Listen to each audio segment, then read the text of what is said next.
What if I told you a single move could change the history of chess? In 1960, during the World Championship, Mikhail Tal played a move so bold, so insane, that the crowd literally gasped. Even his legendary opponent, Mikhail Botvinnik, sat frozen in disbelief.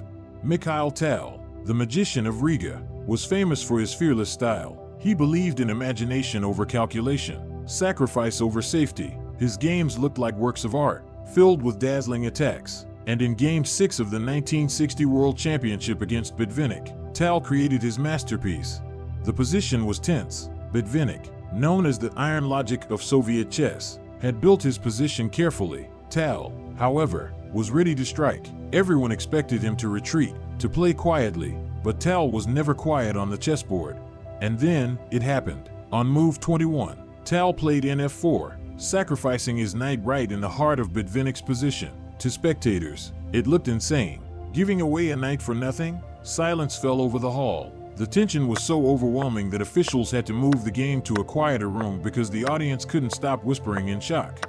But the madness was pure genius. The knight sacrifice ripped open lines against Botvinnik's king. Piece after piece joined Tal's attack. Botvinnik, the world champion, was overwhelmed. Within a few moves, it became clear Tal's sacrifice wasn't insanity, it was brilliance. That knight sacrifice went down in history as one of the boldest ever played in a world championship. Tal won the game, and eventually the match, becoming the youngest world champion at that time. His knight on f4 became a symbol of creativity, courage, and pure imagination in chess. So, what do you think? Was Tal's 21 NF4 the most insane move ever played, or simply the genius of a magician at work? Let me know in the comments. And remember, sometimes, the line between madness and brilliance is just one move. Now here's the full game if you would like to see. Seizing control of the center using a flank pawn. Knight f6 develops the knight toward the center and controls the e4 square. Knight f3 develops the knight and controls the d4 and e5 squares. g6 prepares to fianchetto, the dark squared bishop to g7, where it will sit on the long diagonal. g3 prepares to fianchetto, the light squared bishop to g2, where it will control. This develops the bishop and gives it scope on the long diagonal. This fianchettos the bishop by placing it on a powerful diagonal. Castling gets the king out of the center of the board, while also developing a rook. The bishop is ready to be developed to an active square. This prepares the bishop for development. Developing the knight and increasing influence in the center.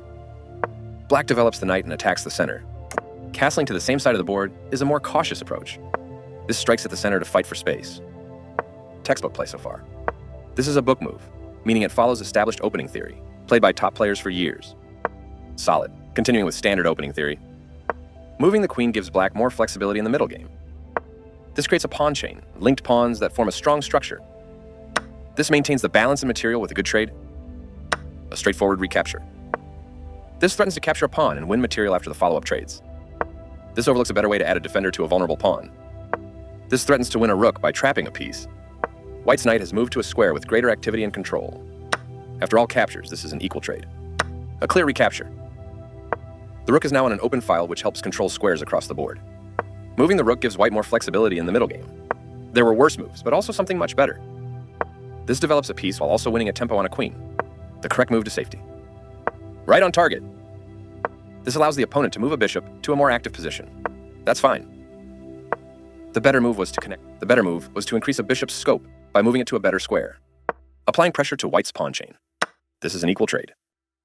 A straightforward recapture. This threatens to win material through a fork. That leaves a knight open to being captured. This captures a free knight. A clear recapture. This overlooks an opportunity to tactically win a pawn. This wins material. Sacrificing the rook was the right idea. This wins a rook. The better move was to capture a pawn that was threatening to win material. Unfortunately, this captures a free queen. This protects the attacked knight. This wins a tempo by threatening a bishop and forcing it to move away. This move puts the bishop on a safer square. This is the way to win a knight. This steps away from the checking bishop. This misses an opportunity to eventually win a rook. Very precise. Black can win a bishop using a fork with the right follow-up. That's not a mistake, but it's not the best move either. That was a free bishop. This was the only move. This is the strongest option. Right on target. This moves the bishop to safety. This kicks a bishop. This move puts the bishop on a safer square. Very precise. This makes a passed pawn. This moves the rook to safety. The pawn is now passed because it can no longer be challenged by pawns as it tries to promote. This is a fair move. That pin will win material. This is the strongest option. This evades the check from the rook. Right on target. This evades the check from the rook. A very strong play. Pushing a passed pawn. This frees a pinned bishop, allowing it to provide defense. This defends a rook that was under attack and had no defenders. This evades the check from the bishop. Very precise. The knight moves out of a pin, while also providing. After all captures, this is an equal trade. This is an equal trade. This maintains the balance in material with a good trade. This captures a bishop and eliminates a threat. One of the best moves. A solid choice. The passed pawn moves towards its goal. Placing a rook behind an opposing passed pawn can inhibit the pawn's ability to promote. This defends a pawn that was under attack and had no defenders. A very strong play.